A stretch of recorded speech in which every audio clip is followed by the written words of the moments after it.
The house was alive with chatter, the clinking of glasses, and that comforting smell of roasted food drifting from the kitchen. I leaned against the doorway, watching cousins swap old stories and my parents beam with happiness at having everyone together. For a brief moment, I let myself enjoy it. That illusion of harmony we all crave. But families rarely stay wrapped in warmth for long. My eyes caught Maya's across the room, her restless energy already sparking like a storm waiting to break. I felt it in my bones. Something was coming. Then it happened. Maya's voice cut through the laughter, sharp and cruel. "You've always been selfish, Laura. Look at you, all these years, and what do you have to show for it?"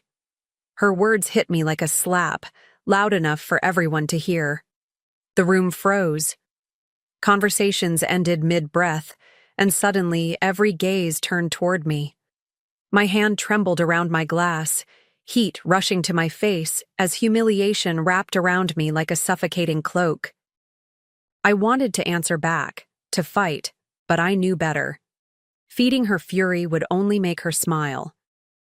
Before I could move, she grabbed a glass from the table. In one swift, reckless motion, red wine flew across the room and splattered all over my dress. The shock in the air was deafening, a collective gasp that seemed to hang in the silence. I felt the liquid soak into the fabric, cold against my skin, burning against my pride. My throat tightened, but I said nothing. Instead, I placed my glass down carefully, lifted my chin, and walked out. Each step I took was softer than the chaos exploding behind me, but inside, a storm was rising. As I slipped out of the dining room, I could still feel the weight of everyone's eyes drilling into my back. Not one person had spoken up. Not one voice rose in my defense. The silence was worse than the sting of Maya's words or the cold wine soaking through my dress. It was the silence of complicity, of people too shocked or too cowardly to stop her. I pulled open the front door, the cool night air hitting me like a slap, sharper than anything Maya had ever said. My chest ached, not from the wine, but from the betrayal. I walked quickly down the steps, my heels clicking against the stone like a metronome counting out my humiliation. My dress clung to me, sticky and heavy, the deep red stains spreading like wounds. I wanted to scream, to throw something back, to make her feel just as small as she'd made me. But my pride kept me steady, locking my anger inside. My hands clenched into fists at my sides, nails biting into my skin. I could still hear Maya's voice echoing in my head, cruel and victorious, like she'd finally won something she'd been fighting for all her life. When I reached my car, I yanked the door open and sat down hard in the driver's seat. My hands were shaking, my pulse racing so fast it hurt. I caught my reflection in the rearview mirror. Red blotches across my face, eyes glossy, mouth trembling like a stranger's. That was the moment the humiliation sank in fully. She hadn't just embarrassed me. She had stripped me bare in front of the very people I'd spent years holding together. My family, my parents, and worst of all, my own sister. The sting of it all left me breathless. I sat there in the dark, my fingers gripping the steering wheel though I hadn't even started the engine. My chest rose and fell in uneven bursts, every inhale sharp, every exhale heavier than the last. The laughter that had filled the house just moments ago replayed in my head, now twisted into silence after Maya's attack. The image of her smirk. Yes, I caught it, even as the glass shattered against my pride, burned in my mind like fire I couldn't put out. She wanted to humiliate me, and she had, at least in front of them. But under the rage, there was something else stirring inside me. A flicker of clarity. She thought she had crushed me. She thought walking away meant defeat. What she didn't know was that silence can hold more power than shouting, and leaving can speak louder than staying. My humiliation was temporary. Her cruelty, though, that would have consequences. because I knew something no one else at that party knew. And the knowledge of it pressed against my chest like a secret weapon. I leaned back in the seat, closing my eyes, letting the storm inside me simmer instead of explode. Every part of me ached, but beneath the ache, I could feel a shift. Maya thought she had the upper hand, but she had no idea whose hand was really feeding her all along. I wiped the corner of my eye with the back of my hand, steadying myself. The night wasn't about defeat. It was about beginnings. And that secret I carried? That was where everything would turn. I sat in my car long after the house lights had faded in the rearview mirror. My hands wouldn't stop shaking, the memory of Maya's voice replaying like a broken record I couldn't turn off. Every cruel word dug deeper, every laugh that died in the room twisted tighter around my chest. I gripped the wheel until my knuckles turned white, trying to breathe through the storm. Anger had a taste, sharp, metallic, almost like blood in the mouth, and tonight, it coated my tongue. But beneath the fury, I held on to something she could never take from me: the truth. Maya had no idea that for years I'd been covering her tuition bills, one payment after another, when Mom and Dad simply couldn't manage it. She strutted around as if she carried her own future, blind to the fact that I was the one holding the rope steady. I never wanted applause, never wanted her gratitude. I just wanted to see her succeed, to spare her from the struggles I once knew too well. But now? That sacrifice felt like a knife I had willingly handed her.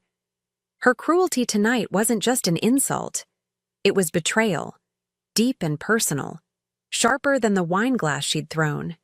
She humiliated me in front of everyone, never realizing she had been standing on the foundation I built.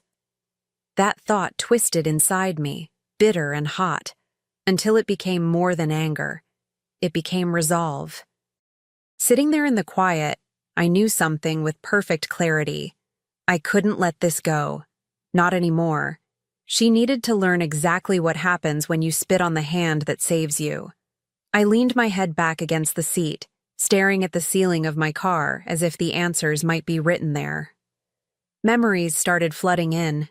The first tuition bill I quietly paid, the nights I skipped dinners out just to save a little more, the relief in my parents' eyes when I told them not to worry. I remembered the pride I felt every time Maya posted about her classes, her big dreams, her future unfolding. She thought she was building that future on her own, but I was the scaffolding, hidden in the shadows, holding her up. That was supposed to be my gift, invisible love. The kind that doesn't ask for thank yous or applause, the kind that sacrifices in silence. But as I sat there, drenched in wine and shame, I realized something painful. Silence had made her bold. She mistook my quiet support for weakness. She mistook my sacrifices for nothing at all. And the more I thought about it, the more I knew this wasn't just about tonight's humiliation. This was years of my effort, erased with a single insult from her lips. The rage pulsed steady, but with it came focus. I wasn't going to scream at her. I wasn't going to beg for recognition. No, I was going to remind her in the harshest way possible just how much of her world rested on me. And when she saw it crumble, piece by piece, she would understand. She would finally know the truth she should have known all along. Nothing about her success was hers alone. And the moment I chose to step back, her pedestal would collapse. I reached over to the passenger seat where my purse sat, the receipts tucked neatly inside. Years of proof, folded and stacked, showing my name on every payment slip. They'd always been my quiet reminder, not for anyone else, just for me, that I was doing the right thing. Tonight, though, they felt different in my hands. They weren't just records anymore. They were ammunition. And I realized, for the first time, I wasn't afraid to use them. The thought made me shiver, but not from fear. It was something else, something sharper, almost exhilarating. For so long, I had carried the weight of being the dependable one. the sister who gave without asking, the one who endured. But tonight changed everything. Maya had taken my silence and turned it into a weapon against me.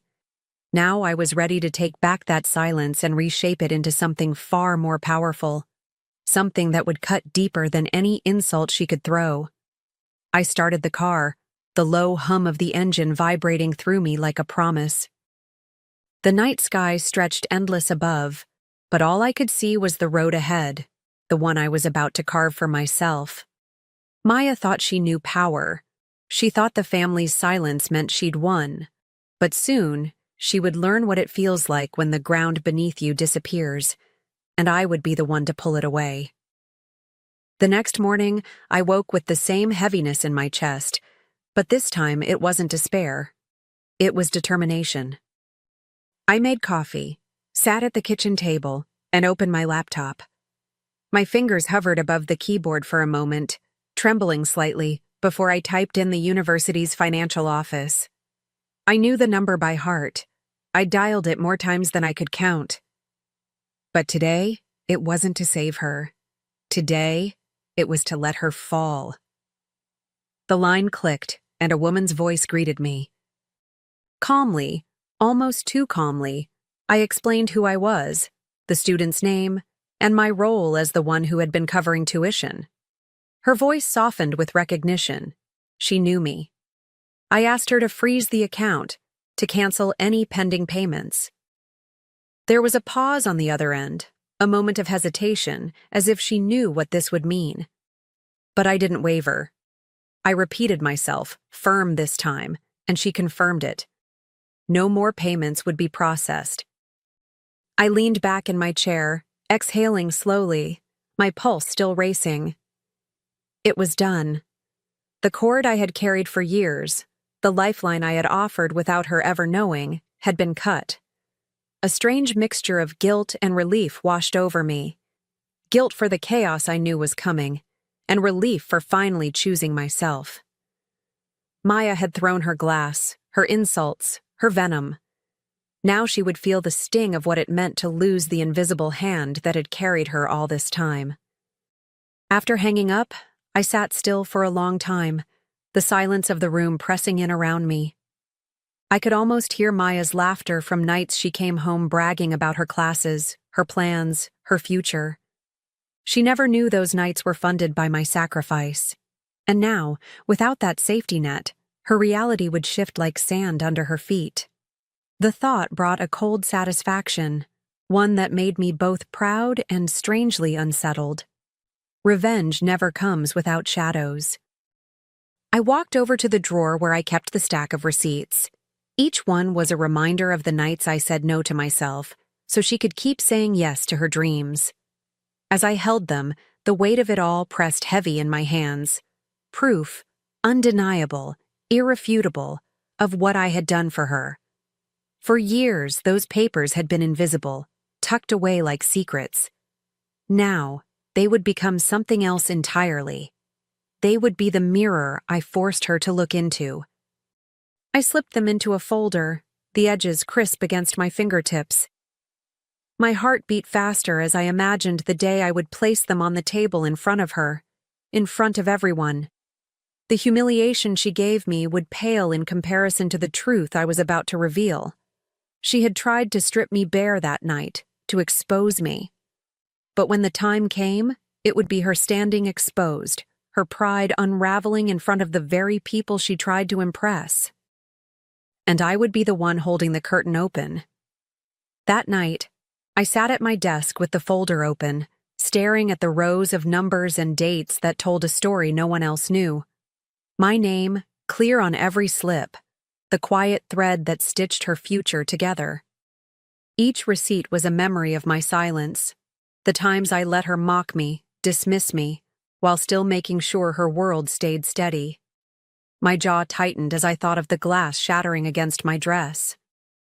She had no idea she was breaking the very hand that steadied her all along. The more I looked at those papers, the less guilty I felt. This wasn't cruelty. It was balance. Maya had taken from me for years without knowing, without caring, And when she finally had the chance to show gratitude, she threw it back in my face. My revenge wasn't about punishing her, not entirely. It was about giving her the truth, raw and undeniable. And the truth has a way of cutting deeper than any insult. I closed the folder and slid it into my bag, the sound of the clasp clicking shut like a gavel. My plan was simple, patient. I wouldn't lash out in anger. I wouldn't corner her in private. No, when the time was right, I would let the truth spill into the open, where silence couldn't protect her anymore. And until then, I'd carry this secret, waiting for the moment that would break her the way she tried to break me. It was a few weeks later when the storm finally broke. I was sitting in my parents' living room, the afternoon sun streaming through the curtains, when the front door burst open. Maya stumbled in, her face streaked with tears, her voice shaking with rage. She clutched a letter in her hand, waving it like a weapon. "They froze my enrollment!" she screamed, her words slicing through the quiet house. Mom and Dad rushed over, alarmed, their voices panicked as they tried to calm her down. I stayed seated, my hands folded neatly in my lap, my heart steady despite the chaos unfolding.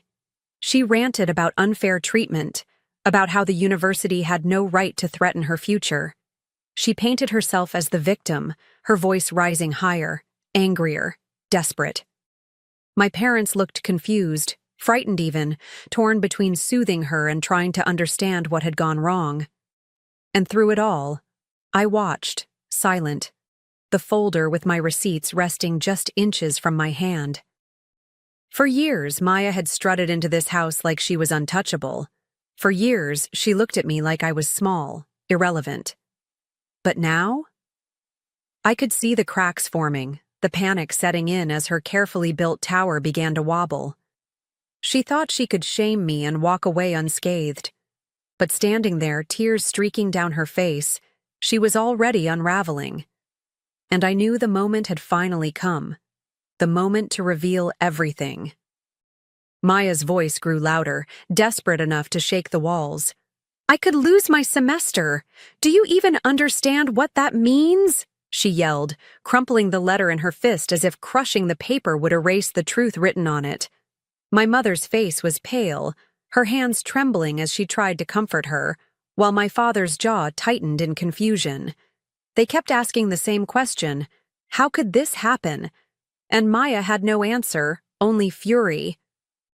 I leaned forward slightly, my eyes fixed on her, my silence pressing heavier than any words.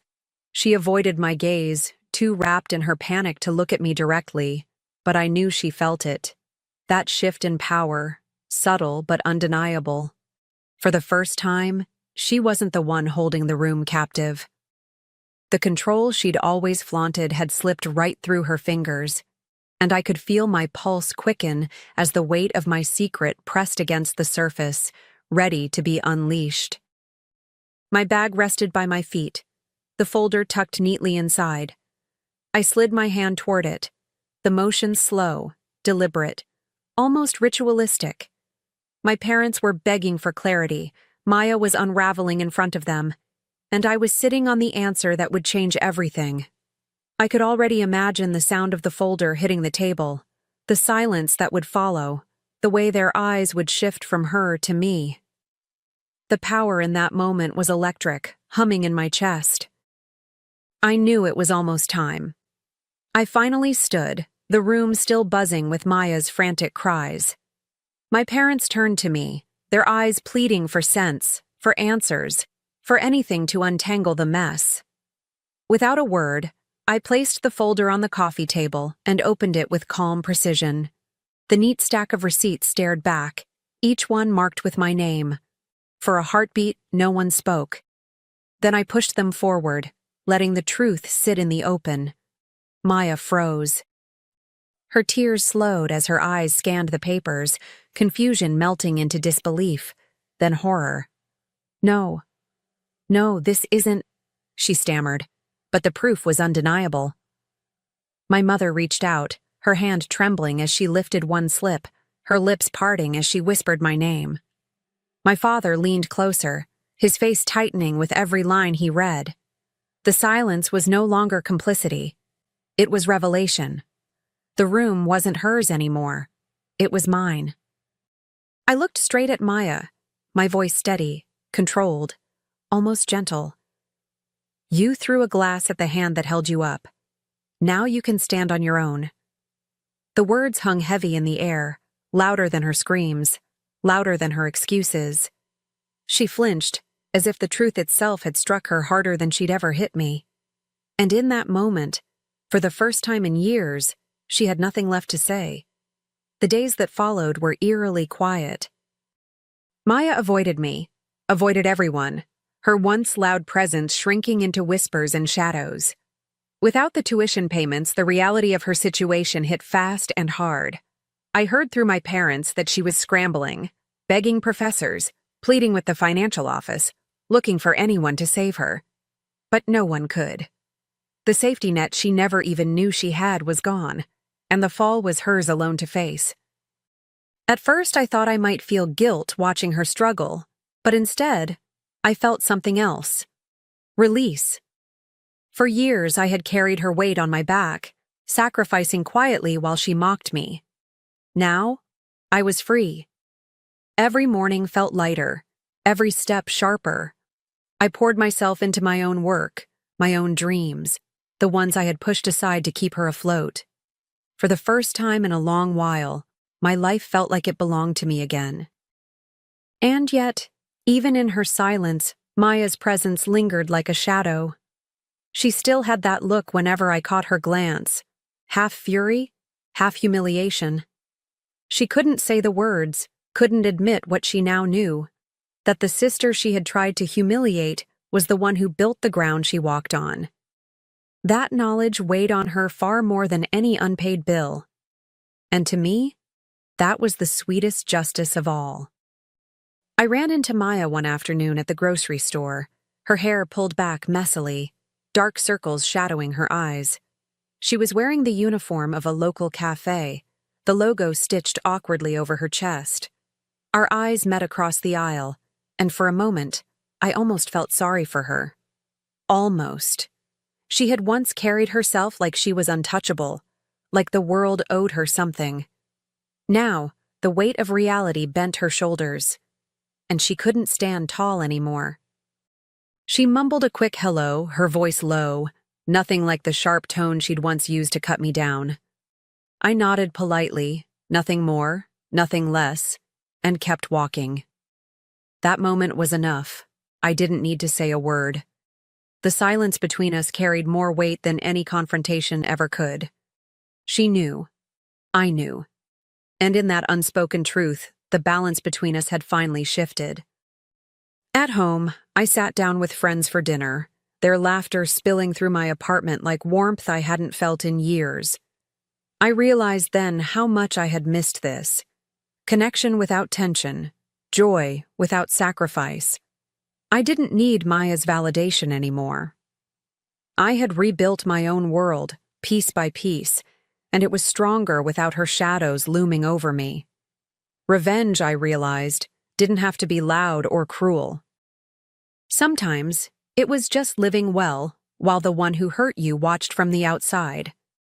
Weeks later, I found myself at a dinner surrounded by people who celebrated me for who I was, not for what I could give up for them. Glasses clinked, laughter rose, and for the first time in years, I felt truly present. No shadows, no weight pressing me down, just freedom. I caught myself smiling, realizing how far I had come since that night of humiliation. What had once felt like my breaking point had become the start of something stronger. Across the room, through the restaurant's glass windows, I saw her. Maya. She stood outside, alone, watching the joy spill from a table she no longer had a place at. Her expression was unreadable, part envy, part sorrow, part recognition of everything she had thrown away. For a moment, our eyes locked. She looked smaller than I'd ever seen her, as though the weight of truth had carved her down to size. And I didn't look away. I raised my glass, not to her, but to myself, to to the life I had finally reclaimed. She would never say the words, never apologize, but it didn't matter anymore. Her silence was proof enough that she understood. I had given her everything once, and she had thrown it away. Now I was the one thriving, and she was left with nothing but the echo of her own choices. And that was the sweetest revenge I could have asked for. The house needed repairs. I sold the car. We all make sacrifices, right? Ronald said with a dismissive shrug, not even looking up from his newspaper. I stood frozen in the driveway, staring at the empty space where my silver SUV should have been parked. The vehicle I'd spent 3 years paying off. The one containing my emergency roadside kit, the family photos I'd been digitizing, and the laptop bag with all my work files. You sold my car? Without asking me? My voice sounded distant, like it belonged to someone else. Ronald finally glanced up, his expression a mixture of annoyance and superiority. Your mother and I discussed it. The roof is leaking, and your car was just sitting there while you were gone. It's not like you were using it. I searched the kitchen for my mother, finding her hunched over the sink, scrubbing a pot with unnecessary vigor. Mom? Did you know about this? She didn't turn around. Ronald handles our finances, sweetie. You know that. My name is Millie Jameson, 32 years old, and until 5 minutes ago, I was a financial analyst returning home to Portland after a successful business trip. I'd spent the week in Chicago closing a major client account, looking forward to sleeping in my own bed and maybe taking a drive along the coast this weekend in my now non-existent car.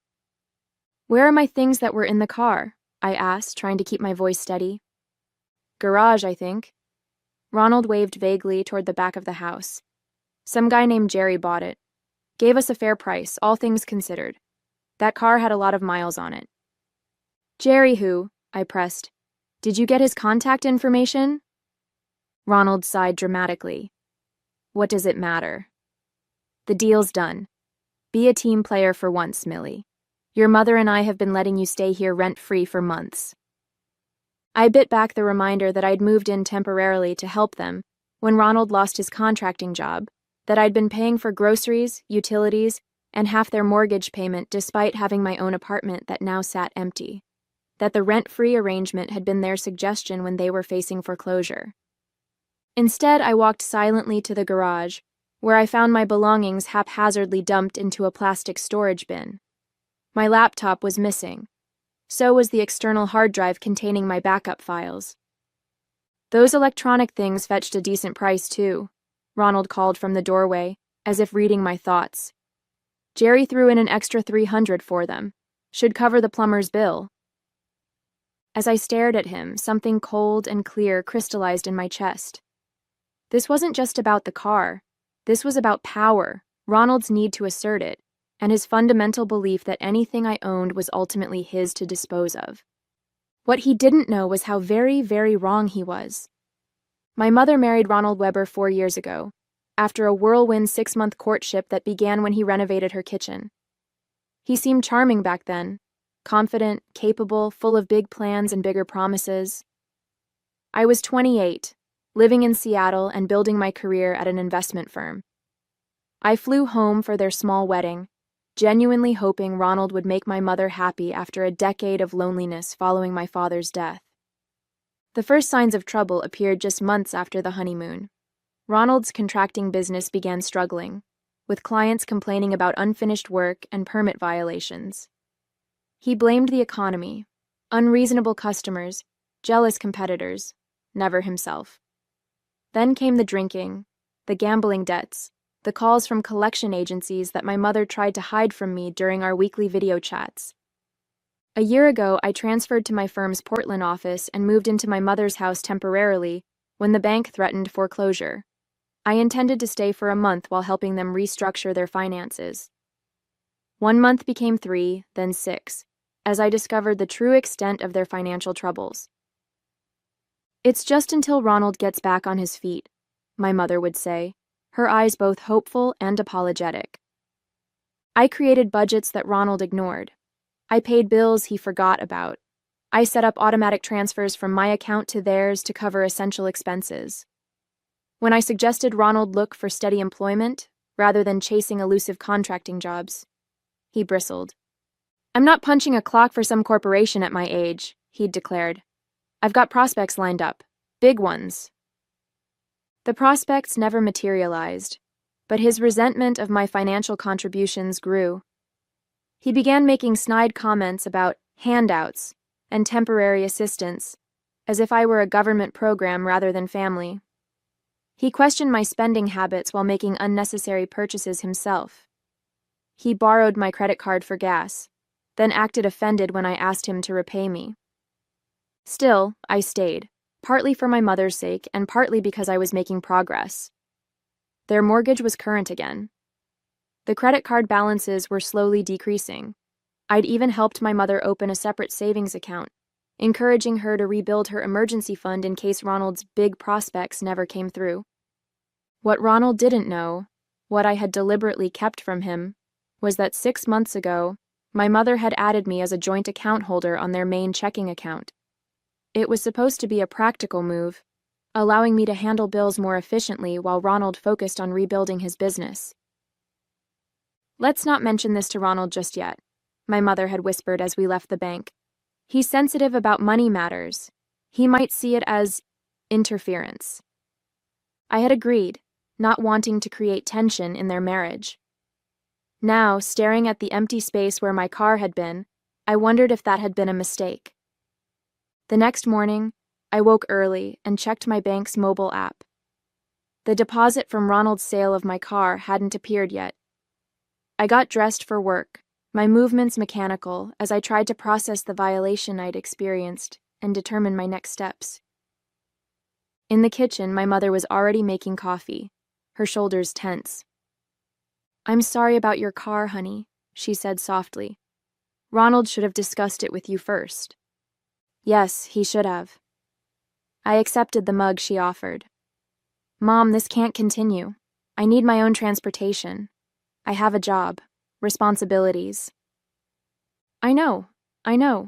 We'll figure something out.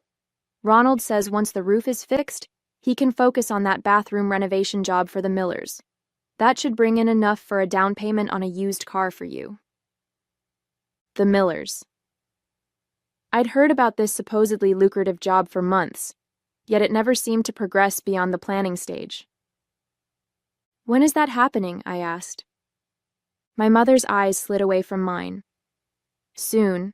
They're just finalizing some details." Before I could press further, Ronald shuffled into the kitchen, looking pleased with himself. "Morning, ladies," he announced, helping himself to coffee. "Roofer's coming today. Good thing we had that car money, eh, Millie?" I said nothing, which he seemed to take as agreement.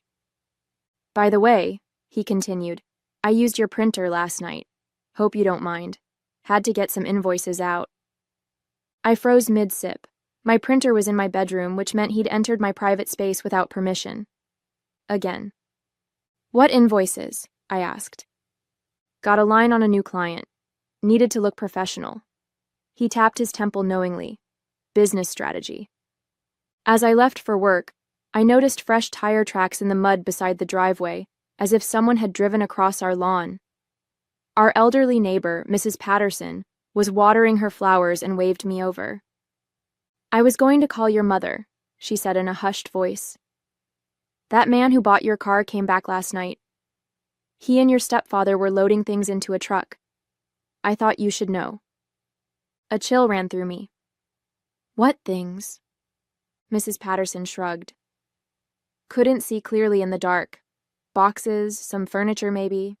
They were trying to be quiet about it." I thanked her and drove to work in my rental car, my mind racing. What else had Ronald sold? What else was missing that I hadn't yet noticed? During my lunch break, I called the bank where my mother and I held our joint account. The balance was significantly lower than it should have been. "There was a withdrawal yesterday," the representative informed me. $5,000 cash. The roof repair was supposed to cost $1,200. The car had sold for nearly $8,000, according to Ronald. When I returned home that evening, The roofer's truck was nowhere to be seen. No repairs had been started. Ronald's car was gone too, and my mother sat at the kitchen table, her eyes red from crying. "He's gone," she whispered. "Took the money and left. Said he'd be back in a few days once he sorted some things out." I sat beside her, taking her trembling hands in mine. "Mom, what's really going on?" "I think Ronald has a gambling problem," my mother confessed, her voice barely audible. "He's been disappearing with large amounts of money, coming back empty-handed. When I ask questions, he gets defensive or makes up stories about business investments." The admission explained so much: the chronic money shortages despite my contributions, Ronald's erratic behavior, the mysterious business prospects that never materialized. "How long have you known?" I asked gently. "Suspected for months, known for certain, about 3 weeks. I found IOUs in his wallet from someone named Vince. Thousands of dollars." She looked up, her eyes haunted. "I confronted him. He promised to stop, to get help. He seemed sincere. Then your car—" "He sold my car to pay a gambling debt," I concluded flatly. My mother nodded miserably. "Probably, and now he's taken the money from our account too." I spent the weekend helping my mother piece together the extent of Ronald's deception. We found pawn tickets for her jewelry, including her first wedding ring from my father. We discovered credit cards opened in her name that she knew nothing about. We uncovered a second phone with threatening text messages from creditors. On Monday morning, I went to work early to use the company's secure internet connection. I logged into the joint account I shared with my mother and enabled notifications for any transaction, no matter how small. Then I called my bank to freeze my personal accounts and credit cards. By Wednesday, Ronald still hadn't returned. My mother was frantic, alternating between worry for his safety and anger at his betrayal. I suggested she file a police report, but she resisted. "He's still my husband, Millie. What if he's in real trouble? What if someone's threatening him?" Her loyalty, even now, was both admirable and frustrating. I focused instead on practical measures, helping her close vulnerable accounts and document what was missing. Thursday night, my phone pinged with a transaction alert, a $2,000 withdrawal from our joint account, made at an ATM in a neighboring town. I showed my mother the notification with grim satisfaction. At least now we know he's alive. She nodded, relief battling with betrayal in her expression. "What do we do now?" "We protect what's left," I decided. "First thing tomorrow, we're going to the bank." The bank manager's office was quiet and discreet as my mother signed the paperwork to remove Ronald from her accounts. She'd brought identification, marriage certificate, and bank statements. Everything needed to assert control over her finances. "I'll need to close this joint account entirely," she explained to the manager, "and open a new one with just myself and my daughter as authorized users." The manager nodded sympathetically. "That's perfectly understandable, Mrs. Weber. We can make that happen today." As we were completing the paperwork, my phone rang. Ronald's number. I stepped outside to take the call. "Where the hell is my money?" he demanded without preamble. "I tried to make a withdrawal and the account's frozen." "Where's my car?" I countered. "And my laptop? And my mother's retirement fund?" "Don't get smart with me," he snarled. "I needed that money for an important business opportunity. Your mother understood that," she agreed. "No, she didn't. She never agreed to any of this." "Put her on the phone," he demanded. "This is between me and my wife." "She's busy right now, closing your access to her accounts, actually." There was a moment of stunned silence before Ronald's voice turned cajoling. "Look, Millie, I know how this must seem, but I'm about to turn everything around. I've got a sure thing this time. Double or triple our investment. We just need to trust each other here." His practiced smoothness, the easy lies, I could finally hear them clearly, and I could see how they had worked on my mother for so long. "Come home, Ronald," I said, matching his reasonable tone. "Let's talk this through like family." That's more like it, he replied, audibly relieved. I'll be there tonight. We'll sort everything out. As I ended the call, I felt a grim resolve solidify within me. Ronald was coming home, thinking he could talk his way out of this, manipulate us again. He thought he'd found another opportunity to exploit our trust. Instead, he was walking into a reckoning. Ronald arrived that evening with flowers for my mother and a box of expensive chocolates for me, peace offerings purchased with our money. He entered the house with the confidence of someone who had escaped consequences all his life. Ladies, I know I have some explaining to do, he began, his practiced charm on full display. But first, I want to apologize for the worry I caused. My mother sat stiffly on the couch, her hands clasped tightly in her lap. I remained standing, watching him perform his contrition with a detachment that felt almost clinical. I made a mistake, he continued. A serious one. But I've learned my lesson. In fact, I've already taken steps to make things right. From his jacket pocket, he produced a check and handed it to me with a flourish. For your car, it's not the full amount yet, but it's a start. I know how much that vehicle meant to you. I examined the check, $5,000 from an account I didn't recognize, made out in messy handwriting. The bank name was obscured by a coffee stain. Whether deliberately or accidentally, I couldn't tell. Where did this money come from? I asked. Ronald's smile faltered slightly. A business associate. He owed me for some consulting work. Which associate? You wouldn't know him.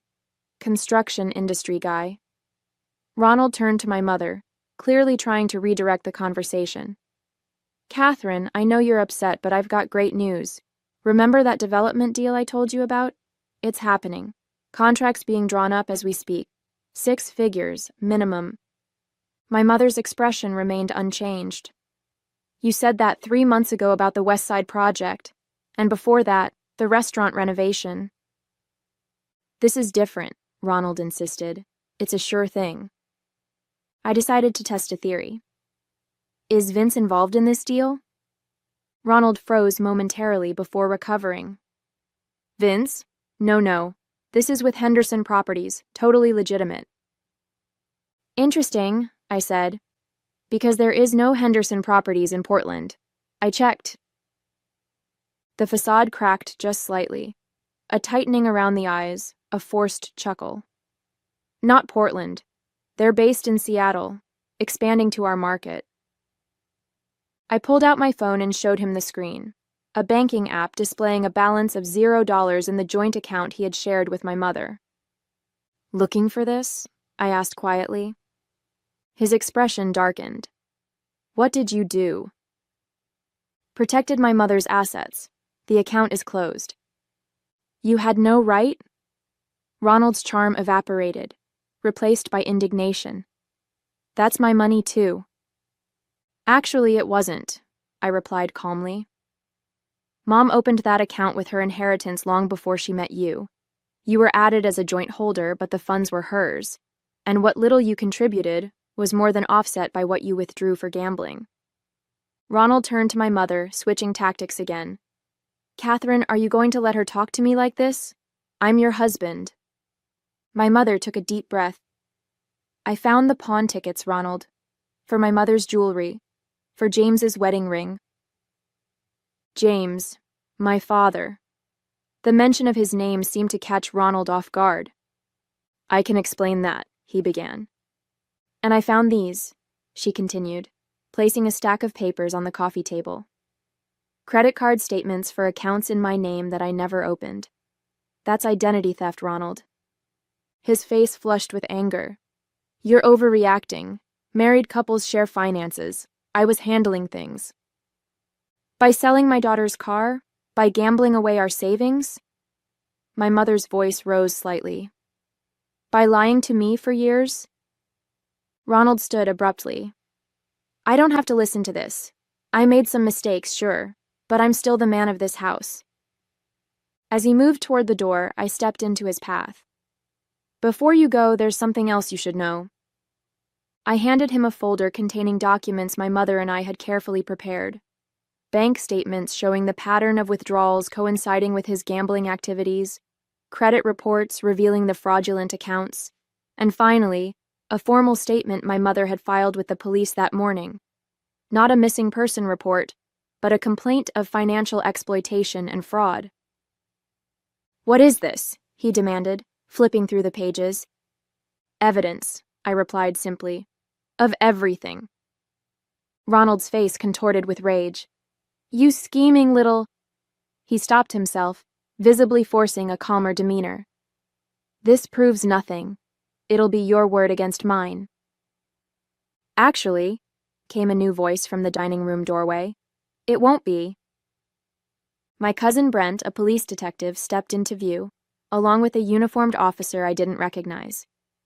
Ronald's expression shifted from shock to calculation to a desperate, ugly anger as he realized he'd been outmaneuvered. In that moment, I saw him clearly for what he truly was.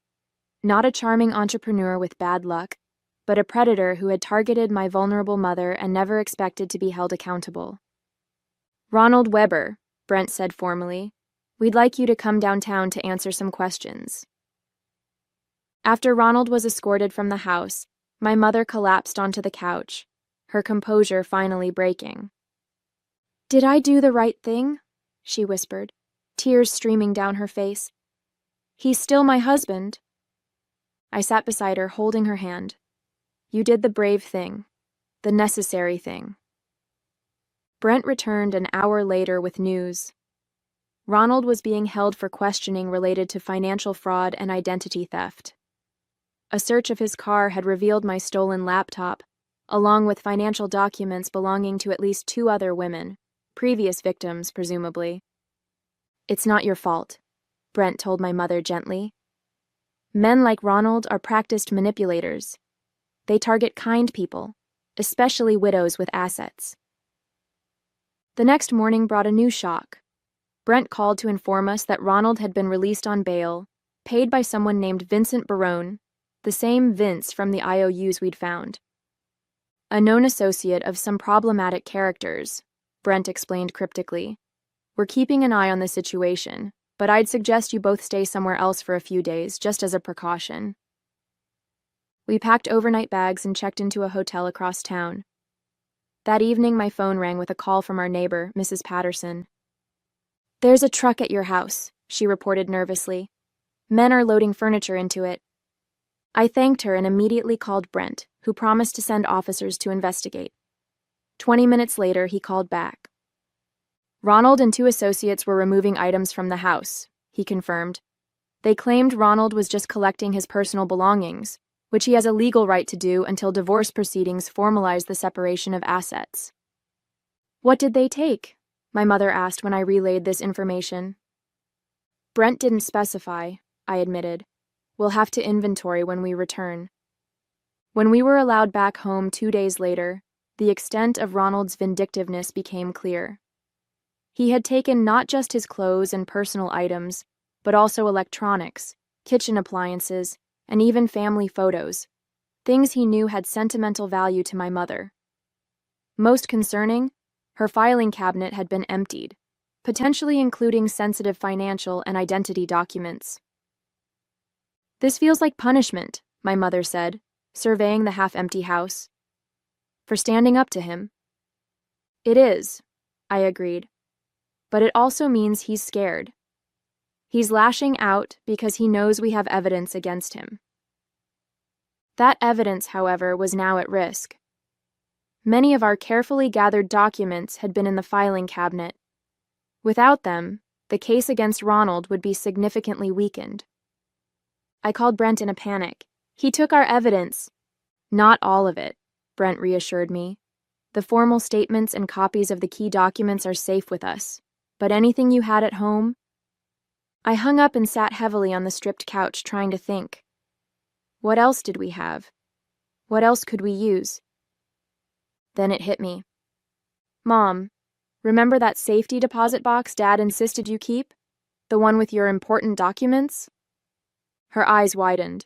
"At First National. I haven't accessed it in years."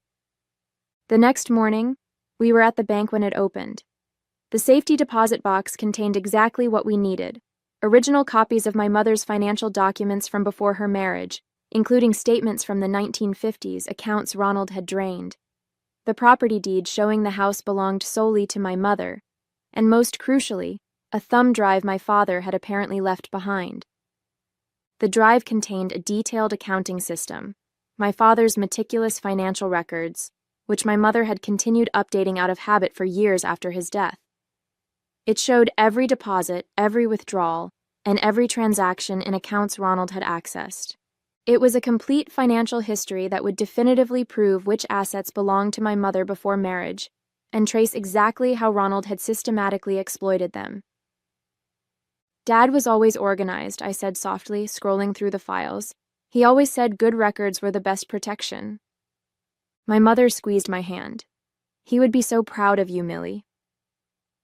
With the retrieved evidence securely copied and provided to Brent, we returned home to find Ronald waiting in our driveway. Ronald leaned against his car, a calculated casualness in his posture. When he saw us, he straightened, adjusting his jacket with the nervous gesture I'd come to recognize as his tell. "Catherine, we need to talk," he called as we approached, alone. My mother's steps faltered, but she didn't stop walking. "Anything you have to say, you can say in front of Millie." His expression hardened. "This is between husband and wife." "Not anymore," she replied, her voice steady. "My lawyer filed separation papers this morning." This clearly wasn't the reception he'd expected. Ronald's charm offensive switched on immediately. "Look, I know things got out of hand, but we can work this out. That detective has it all wrong. I was just trying to protect our assets, manage things properly." "By stealing my identity?" my mother asked. "By pawning my wedding ring from James?" Ronald's eyes flicked to me, his expression darkening. "This is her doing, isn't it? Turning you against me. She's always been jealous of our relationship." I said nothing, letting my mother handle this last confrontation in her own way. "No, Ronald, this is your doing." She withdrew a folded paper from her purse and held it out. "This is a restraining order. You're not welcome here anymore." He ignored the document, his face flushing with anger. "You can't do this. Half of everything is mine by law." "Actually," I interjected, "that's not how it works when fraud is involved. Everything you took from accounts that existed before your marriage? That's theft. The credit cards you opened in Mom's name? That's identity theft. The documented pattern of financial exploitation of a widow? That's elder abuse." Ronald's composure cracked completely. "You think you're so smart, don't you? With your fancy financial job and your little spreadsheets? You've got no idea who you're dealing with." "We know exactly who we're dealing with," I replied calmly. "And so do the police, the district attorney, and the 3 other women who've come forward since your arrest." That stopped him cold. "What women?" "What are you talking about?" My mother stepped forward, a strength in her posture I hadn't seen in years. "Take the restraining order, Ronald. And if you ever come near my daughter or me again, I'll personally make sure you spend the next decade in prison." In the weeks that followed, Ronald's carefully constructed world collapsed completely. The district attorney charged him with multiple counts of fraud, identity theft, and financial exploitation. His gambling debts caught up with him when Vince Barone, revealed to be a loan shark with connections to organized crime, decided Ronald was more liability than asset. My mother filed for divorce, with a detailed accounting of Ronald's financial abuses, ensuring she retained the house and all assets that were rightfully hers. 3 other women, all widows around my mother's age, came forward with similar stories of exploitation, creating a pattern of predatory behavior that the prosecutor was eager to highlight. Most satisfyingly, my car was located and returned through an investigation of the fraudulent sale. My laptop was recovered too, its contents providing even more evidence of Ronald's schemes. 6 months later, Ronald accepted a plea deal: 5 years in prison, restitution to all victims, and a permanent record that would prevent him from ever targeting vulnerable women again. The night after his sentencing, My mother and I sat on her porch swing, watching the sunset with glasses of wine in hand. I keep thinking about all the red flags I ignored, she said softly. How did I not see it? He was good at what he did, I replied. And you wanted to see the best in him. There's no shame in that. She smiled, the lingering sadness in her eyes beginning to fade. Your father would be so proud of you, Millie. I know I am. I thought about the invisible line Ronald had crossed. The moment he'd decided my car, my possessions, my very autonomy were his to control. He'd never imagined I would draw a different line, one he couldn't manipulate or erase. I'm proud of us both, I said, clinking my glass against hers. Here's to new beginnings. The house still needed a new roof, but now for the first time in years, it truly felt like home again,